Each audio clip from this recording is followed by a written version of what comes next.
Hello students, this is Dhruv Handuja and welcome back to my channel Handuja Classes. And today again we are starting with the chapter number 2 polynomial of class 10th, and this is part 2 of the video. Part 2, and we in this video we will continue with the topic of the last video. जो topic हमने last video में किया था उसी को हम continue करेंगे, finding the number of zeros of the polynomial. और अगर आपने पहले वाली वीडियो नहीं देखी है तो मैंने उसका लिंक डिस्क्रिप्शन बॉक्स में डाल दिया है, प्लीज वहां से जाके प्लीज आप उसको वॉच कर लें एक बारी, उसके बाद आप इस वीडियो को प्रोसीड कर सकते हैं। तो इस वीडियो के अंदर हम क्या स्टार्ट करेंगे, उसी टॉपिक को कंटिन्यू करेंगे, finding the number of zeros of the polynomial. मतलब जो जीरोज निकालते थे हम पॉलिनोमियल के ग्राफ्स के थ्रू, उसी तरीके से हम इस वीडियो के अंदर प्रोसीड करेंगे। मैंने आपको लास्ट क्लास में बताया था, लास्ट वीडियो के अंदर, how to find number of zeros on graph. Graph पे नंबर ऑफ जीरोज हम कैसे निकालते हैं। तो मैंने उसके अंदर आपको यह भी बताया था कि जिस बेसिस पे वो कट करेगा सिर्फ एक्स एक्सिस को, कट या टच दोनों में से एक चीज करेगा, सिर्फ एक्स एक्सिस को।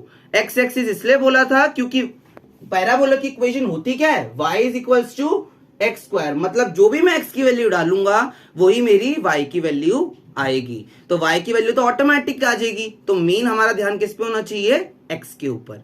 इसलिए उसी टॉपिक को कंटिन्यू करेंगे हम और 1.1 एक्सरसाइज करेंगे एनसीईआरटी की क्लास 10th की।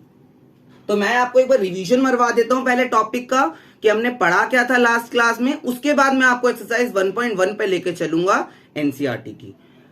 तो मैंने आपको बताया था how to find number of zeros. Number of zeros को निकालने का तरीका था, इफ एनी कर्व और लाइन कट और touch x axis.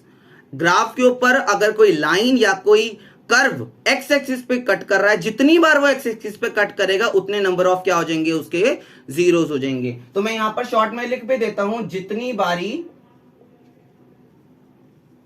X axis पे कट करेगा, एक्स एक्सिस पे कट या टच करेगा, उतने उसके अंदर नंबर ऑफ जीरोज हो जाएंगे। हमें वाई एक्सिस को देखना ही नहीं है, ये मैंने आपको लास्ट वीडियो में भी बताया था। तो we will not see cut और touch on Y axis. Y axis को हम देखेंगे ही नहीं। मैंने आपको टच और कट के बीच में डिफरेंस भी बताया था। टच का मतलब पैराबोला ऊपर से आया और टच करता हुआ लाइन के अंदर ऊपर चला गया, और कट का मतलब वो उसको क्रॉस करता हुआ, पार करता हुआ आगे बढ़ गया लाइन को। इसके बाद आई होप सो आपको यहां तक क्लियर होगा कि जितनी बार वो एक्स एक्सिस पे कट करेगा उतने उसके अंदर नंबर ऑफ जीरोज हो जाएंगे। अब हम आ रहे हैं exercise 1.1 of class 10th NCERT. 1.1 के कुछ क्वेश्चंस देखेंगे इस वीडियो के अंदर। The question was question number 1, the graph of y is equals to px। मतलब कोई पॉलिनोमियल है px, उसका is equals to y are given below for some polynomial px is the polynomial, find the number of zeros of px in each case. हर case के अंदर हमें number of zeros बताने हैं ग्राफिकल रिप्रेजेंटेशन के हिसाब से। इस टाइप के क्वेश्चंस अब एग्जाम में ज्यादातर आ रहे हैं क्योंकि एमसीक्यू टाइप ज्यादा हो गया है आपका पेपर, तो इसलिए उसके अंदर ज्यादातर ऐसे क्वेश्चंस वो 1 मार्क के अंदर पूछ लेता है। तो इसलिए ये इंपॉर्टेंट है बहुत ज्यादा एक्सरसाइज। फर्स्ट है, देखो ये क्रॉस करता हुआ सिर्फ वाई एक्सिस से जा रहा है, ये एक्स पे तो कहीं कट ही नहीं कर रहा। फर्स्ट के अंदर ये अगर मैं ग्राफ को देखूं तो एक्स को तो ये कहीं कट ही नहीं कर रहा है, सिर्फ वाई को कट करता हुआ जा रहा है। और मैंने आपको क्या बताया है कि we will not see y axis. हमें मतलब ही नहीं है वाई एक्सिस से, हमें देखना ही नहीं वाई एक्सिस को, हमें सिर्फ किसको देखना है, एक्स एक्सिस पे कितनी बार वो कट कर रहा है। तो वो वाई एक्सिस को कट करता हुआ जा रहा है, मतलब इस ग्राफ का एक भी जीरो है ही नहीं। इस पॉलिनोमियल का एक भी जीरो नहीं है, तो number of zeros are zero, एक भी रूट नहीं है इसका। सेकेंड पार्ट, हमें सिर्फ एक्स एक्सिस को देखना है। अगर मैं इस कर्व की बात करूं सी, ये सिर्फ यहां पर कट कर रहा है एक्स एक्सिस को और कहीं कट ही नहीं कर रहा, और वो वाई एक्सिस पे कर रहा है, वाई एक्सिस देखते नहीं हम। तो जितनी बार वो कट कर रहा है वो सिर्फ एक बार कट कर रहा है, it is number of zeros are 1। Then third is see this graph, third part, number of time it is cutting x axis. इस बात को ध्यान रखना प्लीज। ये देखो, ये 1 time, this is 2 time and this is 3 time. तो कितनी बार कट किया इसने एक्स एक्सिस पे, 3 टाइम्स कट किया। तो नंबर ऑफ जीरोज कितने हो गए, 3 जीरोज हो गए। नेक्स्ट पार्ट देखते हैं, fourth part, number of time it is cutting x axis.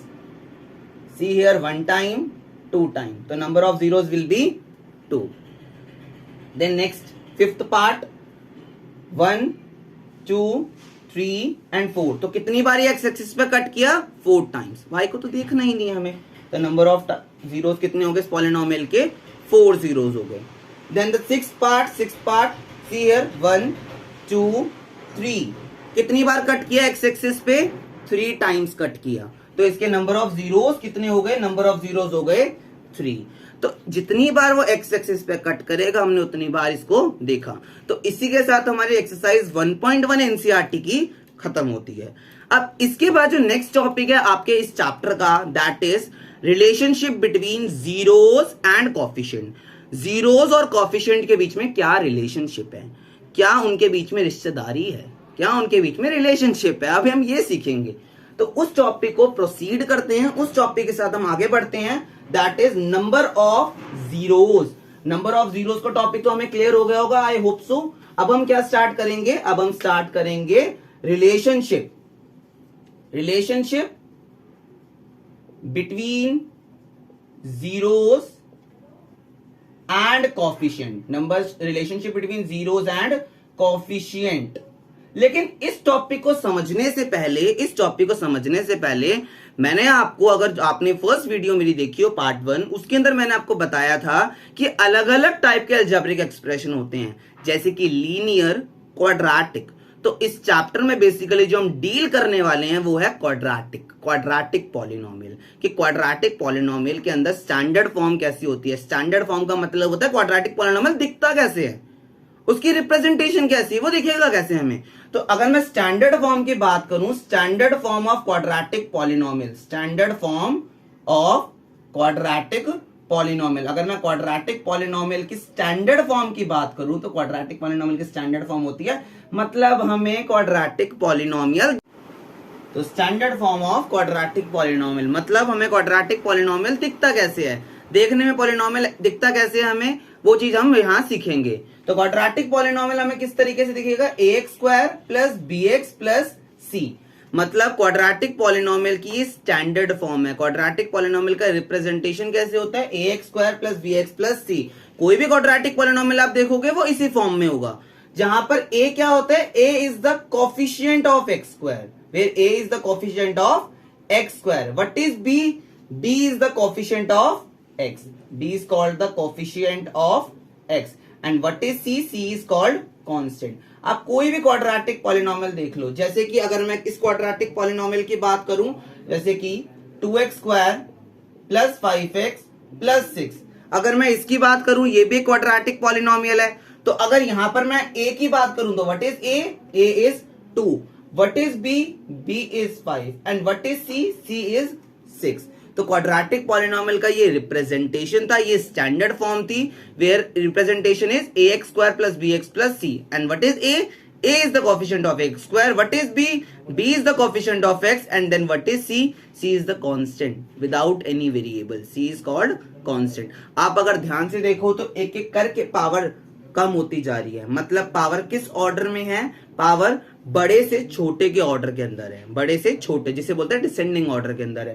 पहले पावर 2 है, फिर पावर 1 है, और फिर एक्चुअली में यहाँ पावर 0 हो गई है। लेकिन हमने एक्सपोनेंट्स एंड पावर्स के बारे में सीखा है कि किसी भी चीज की power, anything raise to the power 0 is always 1। तो ये यहाँ 1 हो गया था, इसलिए यहाँ पर स्टैंडर्ड फॉर्म क्या बनी? ax² plus bx plus c, where a is the coefficient of x², b is the coefficient of x and c is constant. I hope so आपको यहां तक क्लियर होगा। अच्छा, एक चीज मैं यहां पर करेक्ट करना चाहता हूं, जो मैं पहले बोल रहा था एक्सरसाइज 1.1, वो एक्चुअली में बाय मिस्टेक मैंने आप लोगों को बोल दिया, वो एक्सरसाइज 2.1 थी। प्लीज इस चीज का ध्यान रखना। वो एक्सरसाइज, हम चैप्टर नंबर 2 पढ़ रहे हैं, तो वो एक्सरसाइज कौन सी थी? एक्सरसाइज 2.1 थी पॉलिनोमियल की, वो 1.1 नहीं थी, वो मैंने गलती से बोल दिया था। आई होप सो आपको यहां तक क्लियर होगा। लेकिन हमारा मेन टॉपिक क्या है इस चैप्टर का? मेन टॉपिक है relationship between zeros and coefficient. Zeros और कोफिशिएंट, और कोफिशिएंट क्या होते हैं? कोफिशिएंट होते हैं जो भी नंबर, जिस भी चीज का मैं आपसे कोफिशिएंट पूछ रहा हूं उसके साथ जो भी चीज मल्टीप्लाई हो रही है। जैसे कि अगर मैं आपसे पूछ रहा हूं x² का कोफिशिएंट, तो यहाँ a मल्टीप्लाई हो रहा है, so a is the coefficient of x²। अगर मैं x के बारे में पूछ रहा हूं what is the coefficient of x, तो आप क्या बोलोगे? Coefficient of x is b। Clear है? अगर मैं यहां इसकी बात करूं, मैं आपसे पूछूंगा x² का कोफिशिएंट क्या है, आप क्या बोलोगे? 2।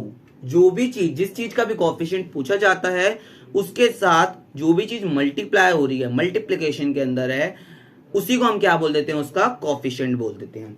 एक शॉर्ट फॉर्म के अंदर मैं बोलूं तो मतलब जिस चीज का कोएफिशिएंट पूछा जाता है उसको आप छोड़ दो, उसके अलावा जो साथ में लगा हुआ है वही उसका क्या कहलाता है, कोएफिशिएंट। तो अब हमें सीखना है कि जीरोस और कोएफिशिएंट के बीच में क्या रिलेशनशिप होता है। लेकिन उससे पहले, उस चीज को समझने से पहले हमें सीखना पड़ेगा जीरोस को निकालना, जो कि हम क्लास 9th में भी सीख के आए हैं कि किसी भी क्वाड्रेटिक पॉलिनोमियल के जीरोस निकालते कैसे हैं। ऑब्वियस सी बात है, हम बहुत पहले से सीखते आए हैं, क्वाड्रेटिक पॉलिनोमियल के जीरोस को निकालने का एकमात्र इलाज है, that is middle term splitting. हम क्या करते थे, मिडल टर्म स्प्लिटिंग करते थे, मतलब बीच वाली टर्म को क्या कर देते थे, स्प्लिट कर देते थे, that is called middle term splitting. तो कोई भी क्वाड्रेटिक पॉलिनोमियल के जीरोस किस तरीके से निकाले जाते हैं, by using the method of middle term splitting. अगर हम मिडल टर्म स्प्लिटिंग कर दे तो उसके अंदर हम क्या कर सकते हैं, किसी भी क्वाड्रेटिक पॉलिनोमियल को हम क्या कर सकते हैं, स्प्लिट कर सकते हैं। जैसे कि अगर मैं यहां पर कोई भी एग्जांपल लूं, 2x² प्लस 3x प्लस 1, अगर मैं ये क्वाड्रेटिक पॉलिनोमियल की बात करूं 2x² प्लस 3x प्लस 1, इसके अगर मुझे जीरोस निकालने हैं तो किस तरीके से इसके जीरोस निकालेंगे, by using middle term splitting. हम पहले क्या करेंगे, मिडल टर्म स्प्लिटिंग करेंगे। मिडल टर्म स्प्लिटिंग का मतलब मैं आपको बता देता हूं, मिडल टर्म, जैसे कि नाम से ही पता लग रहा है, जैसा नाम वैसा ही इसका काम। ये क्या करता है, ये बीच वाले टर्म, मिडल वाले टर्म को क्या कर देता है, स्प्लिट करता है। लेकिन अब स्प्लिट करेंगे कैसे, स्प्लिट करेंगे किस बेसिस पे, स्प्लिट करेंगे हम इन दो नंबर को देखते हुए, मतलब x² के कोएफिशिएंट को और जो कांस्टेंट है उसको देखते हुए, और इनको पहले हम क्या कर देंगे, मल्टीप्लाई कर देंगे। तो मतलब 2x² प्लस 3x प्लस 1, ये मेरे पास मेरा क्वेश्चन है, इसको पहले मैं क्या करूंगा, मल्टीप्लाई करूंगा। ध्यान से देखें, इसको क्या करेंगे, सबसे पहले हम मल्टीप्लाई करेंगे। किस तरीके से मल्टीप्लाई करेंगे, 2 into 1 दैट इज 2, मतलब इनका पहले मैं एलसीएम निकालूंगा। मल्टीप्लाई हम बाद में करेंगे, पहले हम निकालेंगे एलसीएम। 2 और 1 का एलसीएम आएगा मेरे पास 2। तो मतलब इस चीज को मैं किस तरीके से स्प्लिट कर सकता हूं, मेरे पास दो फैक्टर हैं 2 and 1, दो फैक्टर है मेरे पास 2 and 1। तो देखें 2x² प्लस, जब भी आप स्प्लिट करें, एक बात को ध्यान रखना, जब भी आप स्प्लिट करें, उसको ब्रेक करें, उससे पहले आप उसको ब्रैकेट में रखें, मतलब ब्रैकेट में ही तोड़ना है। तो 2x प्लस x, तो मैंने किस फॉर्म के अंदर तोड़ा, यहां पर आ गया 2, यहां आ गया 1, तो किस फॉर्म में टूट गया, 2x एंड x के फॉर्म में टूट गया ये। अब क्या करेंगे, नॉर्मल मिडल टर्म स्प्लिटिंग, इसको अब ब्रैकेट को ओपन करेंगे हम, उसके बाद हम क्या करते हैं, ग्रुपिंग करते हैं, हम पेयर्स बनाते हैं। क्या करते हैं, हम पेयर्स बनाएंगे। इन दोनों के पेयर बना दिए हमने और इन दोनों के पेयर बना दिए हमने। उसके बाद हम देखते हैं कॉमन फैक्टर, मतलब इस पूरे में से और इस पूरे में से क्या कॉमन है। मतलब अगर मैं इसकी से पहले इसकी बात करेंगे हम, इस पूरे में से कॉमन है 2x, क्योंकि 2x, अगर मैं इसका आप ध्यान से देखें तो 2 into x है ये, और ये क्या है 2 into x। तो इस पूरे में से क्या कॉमन है, 2x पूरा का पूरा कॉमन है। तो हम 2x को ले लेंगे कॉमन, और यहां क्या बचेगा, यहां बचेगा x और यहां बचेगा 1। कॉमन लेने का मतलब क्या होता है, कॉमन लेने का मतलब होता है उस टर्म को डिवाइड करना किसी चीज से। इस पूरे की बात करें, जब कुछ कॉमन नहीं होता, जब कुछ भी कॉमन नहीं होता, तो एक 1 हमेशा कॉमन होता है। तो यहां प्लस का 1 कॉमन आ गया, और यहां क्या बचा, x प्लस 1। तो यहां अगर आप ध्यान से देखें तो ये दो टर्म है, ये दो टर्म है। मैंने लास्ट वीडियो में आपको टर्म का मतलब बताया था, टर्म को सेपरेट करता है प्लस और माइनस।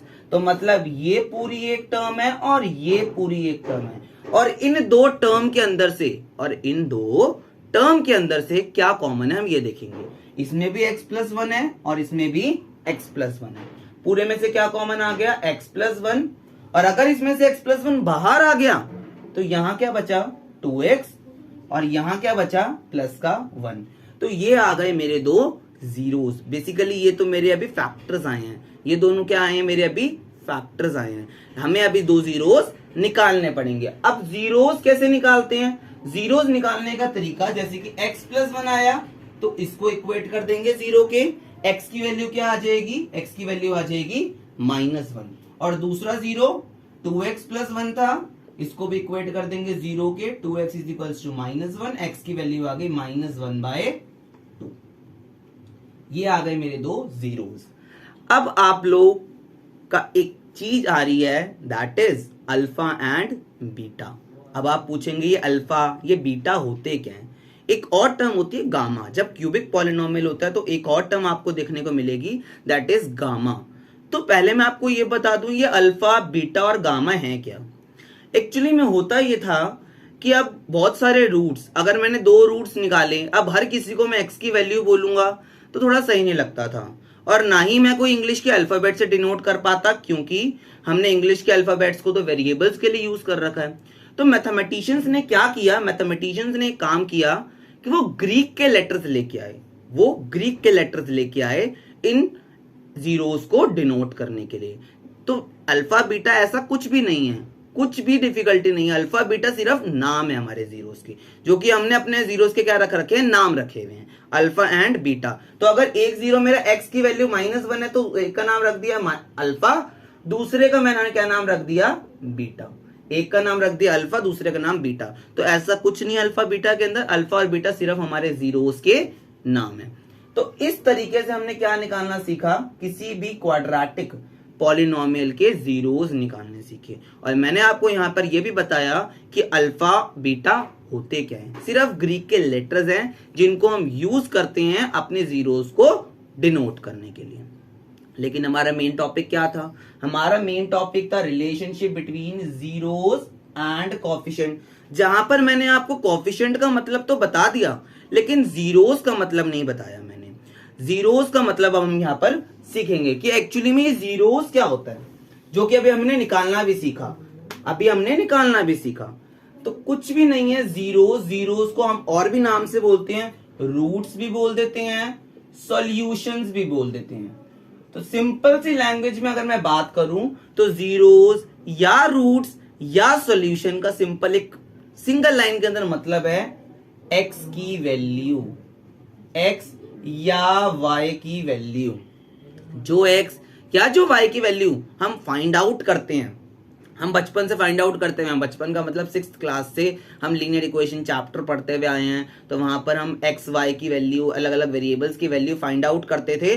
तो जो वैल्यू हम फाइंड आउट करते हैं उन्हीं को हम क्या बोलते हैं, रूट्स, या और भी नाम है जीरोस, या एक और नाम है सॉल्यूशन। तो मतलब ये तो दो अभी मैंने निकाले हैं ना, इनको आप कुछ भी बोल सकते हो, इनको आप जीरोस भी बोल सकते हो, इनको आप रूट्स भी बोल सकते हो, और इनको आप सॉल्यूशन भी बोल सकते हो। तो अगर आपके एग्जाम में इन तीनों में से कोई भी वर्ड यूज हो जाए तो आपको कंफ्यूज नहीं होना, इनका मतलब क्या है, एक्स की वैल्यू जो आप मिडिल टर्म स्प्लिटिंग से या लीनियर इक्वेशन में सिंपल मेथड के थ्रू आप निकालते थे, उन्हीं को हम जीरोस बोल देते हैं, सॉल्यूशन बोल देते हैं, या रूट्स बोल देते हैं। आई होप सो आपको यहां तक क्लियर होगा। नेक्स्ट जो बात है, हमारा टॉपिक चल क्या रहा था, हमारा टॉपिक चल रहा था relationship between zeros and coefficient. Zeros और कोफिशिएंट के बीच में क्या रिलेशनशिप है, हमारा टॉपिक मेन ये चल रहा था। अब आपको ये लग रहा होगा मैंने बीच में ये क्यों समझाया, ये सिर्फ मैं इसकी प्रॉपर एक वीडियो बनाऊंगा मिडिल टर्म स्प्लिटिंग की, जिसके अंदर हम एनसीईआरटी के क्वेश्चंस ट्राई करेंगे मिडिल टर्म स्प्लिटिंग से। लेकिन ये सिर्फ मैंने आपको ये इसलिए समझाया ताकि मैं आपको क्या समझा पाऊं, जीरोस होते क्या हैं, कि जो मैंने वैल्यूज निकाली हैं उन्हीं को जीरोस बोलते हैं। अगर आपको पहले से आती है मिडिल टर्म स्प्लिटिंग तो वेल एंड गुड, नहीं तो पूरा एक हम चैप्टर करेंगे, मतलब पूरा एक एक्सरसाइज इसी के ऊपर बेस्ड है, जीरोस भी निकालेंगे और रिलेशनशिप भी देखेंगे। तो relationship between zeros and it's coefficient, zeros तो निकालना मैंने आपको सिखा दिया है, बाकी फिर भी हम एक्सरसाइज में करेंगे, मैंने आपको बताया। लेकिन अब इसके अंदर हम ये रिलेशनशिप सीख क्यों रहे हैं, हम क्यों सीख रहे हैं ये रिलेशनशिप जीरोस और उनके कोफिशिएंट के बीच में, ताकि हमने जो जीरोस निकाले हैं ना इन रिलेशनशिप के थ्रू हम उनकी वेरिफिकेशन कर पाए कि हमने ये जीरोस जो निकाले हैं वो बिल्कुल सही निकाले हैं या इनके अंदर कुछ गलती है। तो जीरोस के रिलेशनशिप के अंदर दो रिलेशनशिप हैं जीरोस और कोफिशिएंट के बीच में। अगर मैं स्टैंडर्ड फॉर्म की बात करूं, स्टैंडर्ड फॉर्म क्या थी, ax² + bx + c। पहला रिलेशनशिप जो है वो है किसका, सम ऑफ जीरोस का। पहला रिलेशनशिप है सम ऑफ जीरोस का। सम का मतलब होता है प्लस करना, मतलब जीरोस का sum, that is alpha plus beta. मैंने आपको बताया जीरोस के हमने नाम दे दिए हैं अल्फा और बीटा। तो पहला रिलेशनशिप है सम ऑफ जीरोस का, that is alpha plus beta. Alpha plus beta is always equals to minus B by A. Alpha plus beta is always equals to minus B by A. जो आपकी NCERT की book में कुछ ऐसा लिखा है, minus coefficient of x upon coefficient of x square. तो आप इस तरीके से भी याद कर सकते हैं, नहीं तो एक शॉर्ट तरीका alpha plus beta is equals to minus B by a, where b is the coefficient of x and a is the coefficient of x square. एक बात ध्यान रखना, जब भी हम क्वेश्चन सॉल्व कर रहे होंगे, ये माइनस पहले से ही फॉर्मूले के अंदर है, ये माइनस पहले से ही फॉर्मूले के अंदर है। दूसरा रिलेशनशिप क्या है? दूसरा रिलेशनशिप होता है प्रोडक्ट ऑफ जीरोस का। दूसरा रिलेशनशिप होता है प्रोडक्ट ऑफ जीरोस का। प्रोडक्ट का मतलब होता है मल्टीप्लीकेशन। प्रोडक्ट का मतलब क्या होता है? मल्टीप्लीकेशन। मतलब हम करेंगे अल्फा इंटू बीटा, मतलब alpha multiply beta is equals to C by A, जो कि आपके एनसीईआरटी की बुक में कैसे लिखा है? C is constant term upon में A is the coefficient of x square. तो आप और आसान तरीके से ऐसे याद कर रख सकते हैं, alpha beta is equals to C by A. अब अगर मैंने यहां पर जो रिलेशनशिप आपको दिखाया था, ये देखो, यहां पर आप वेरीफाई भी कर सकते हो अपने रिलेशनशिप, दैट इज अल्फा। पहला रिलेशनशिप क्या था? सम ऑफ जीरोस का। क्या था सम ऑफ जीरोस? कि अगर मैं अपने जीरोस को सम करूं तो उनका आंसर किसके इक्वेट आ जाएगा? माइनस बी बाय ए के। अगर मैं यहां सम ऑफ जीरोस निकालू, alpha plus beta, alpha is -1, beta is -1/2, तो कितना आ गया? -1 प्लस माइनस -1/2। तो आंसर यहां पर क्या आ जाएगा? -2 -1, दैट इज -3/2। अब अगर मैं सी बाय ए निकाल माइनस बी बाय ए निकालू, सी अगर मैं माइनस बी बाय ए निकालूंगा तो वो इसके इक्वेट आएगा, minus B by A. B is the coefficient of X, this is 3 -3, this what is A? C. Alpha plus beta is equals to minus B by A. तो मतलब पहला relationship तो हमारा वेरीफाई हो गया। दूसरा रिलेशनशिप किस चीज का था? प्रोडक्ट ऑफ जीरोस का। तो प्रोडक्ट ऑफ जीरो का जो दूसरा रिलेशनशिप है, सी अगर मैं यहां पर समझाऊं आपको, प्रोडक्ट ऑफ जीरोस का दूसरा रिलेशन, मतलब इसका दूसरा रिलेशनशिप क्या है? Product of zeros. क्या प्रोडक्ट है? Alpha into beta. Alpha beta is equals to C by A. Alpha क्या है? अल्फा है -1 और beta is -1/2। So minus minus plus, alpha beta का आंसर आ गया 1/2। और अगर मैं सी बाय ए निकालूं तो C, what is C? C is constant term 1 and what is A? A is the coefficient of x square. तो दूसरा रिलेशनशिप हमारा वेरीफाई हो गया। तो जब भी आपको वेरीफाई करने के लिए बोलेगा, आपको दोनों रिलेशनशिप से इसको वेरीफाई करना है। यही सेम टॉपिक को हम नेक्स्ट वीडियो के अंदर प्रोसीड करेंगे विद एक्सरसाइज 2.2 ऑफ एनसीईआरटी। आपकी बुक की एक्सरसाइज 2.2 भी करेंगे एनसीईआरटी की, और कुछ आपकी बुक के एग्जाम्पल्स भी करेंगे। कुछ क्या, हम सारे एग्जाम्पल्स करेंगे आपकी बुक के। इसी के साथ मैं इस वीडियो को यहीं एंड करता हूं। Please like, share and subscribe my channel. और पहले जो वीडियो मैंने बनाई थी उसका लिंक मैंने डिस्क्रिप्शन बॉक्स में डाल दिया है। प्लीज उस वीडियो को भी आप जाके जरूर देखें और बहुत सपोर्ट करें। Thank you so much.